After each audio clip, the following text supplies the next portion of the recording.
Ganito ipakita ng Diyos ang kapangyarihan niya. Minsan nilalagay tayo ng Diyos sa isang sitwasyon para maipakita niya yung kapangyarihan niya at para maging obvious na siya ang dahilan. Kaya tayo nanalo, nagtagumpay, at hindi dahil sa sarili nating kakayahan. Basahin natin yung story ni Gideon kasi gentong-gento yung nangyari sa kanya. Meron siyang 32,000 na army para labanan yung Midianites. Pero sabi ng Diyos sa kanya, masyadong madami yan. Baka pag nanalo kayo, sabihin nyo, nanalo kayo dahil sa sarili nyong kakayanan.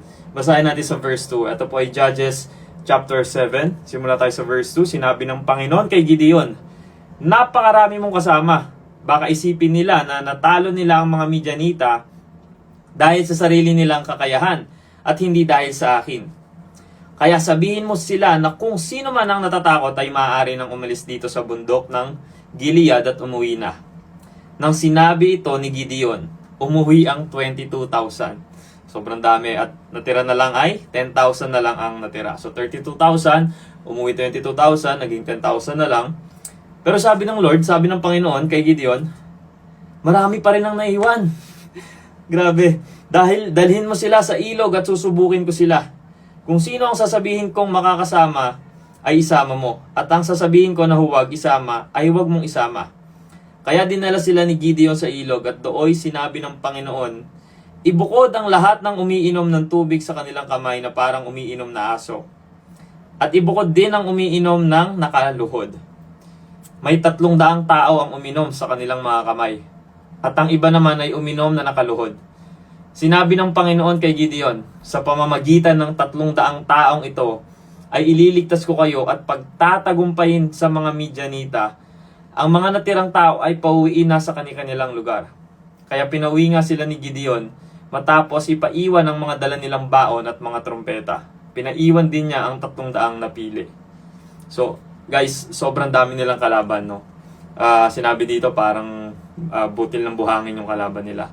Pero 300 lang yung pinili ng Diyos para magstay at pagtagumpayan yung laban nila sa Midianites, which talagang wala silang magiging reason, magiging obvious talaga na nanalo sila dahil sa Diyos lang, hindi dahil sa kanila. Nakakatawa to dahil pag binasa nyo yung chapter 6, nung nagpakita yung angel of the Lord kay Gideon, sinabi ng angel of the Lord kay Gideon na ikaw ang gagamitin ng Diyos para iligtas ang Israel. No? Sabi niya, paano ko maliligtas ang Israel? Ako nga yung pinakamahina sa lahi ni Manasseh. Pero sumagot ang Diyos sa kanya. Ito sabi niya sa verse 16. Chapter 6 verse 16. Sabi ng Diyos sa kanya, sumagot ang Panginoon, tutulungan kita. At lilipulin mo ang mga Midianita na parang nakikipaglaban ka lang sa isang tao. Grabe. At kung isipin natin, di ba? Hindi logical, hindi strategic.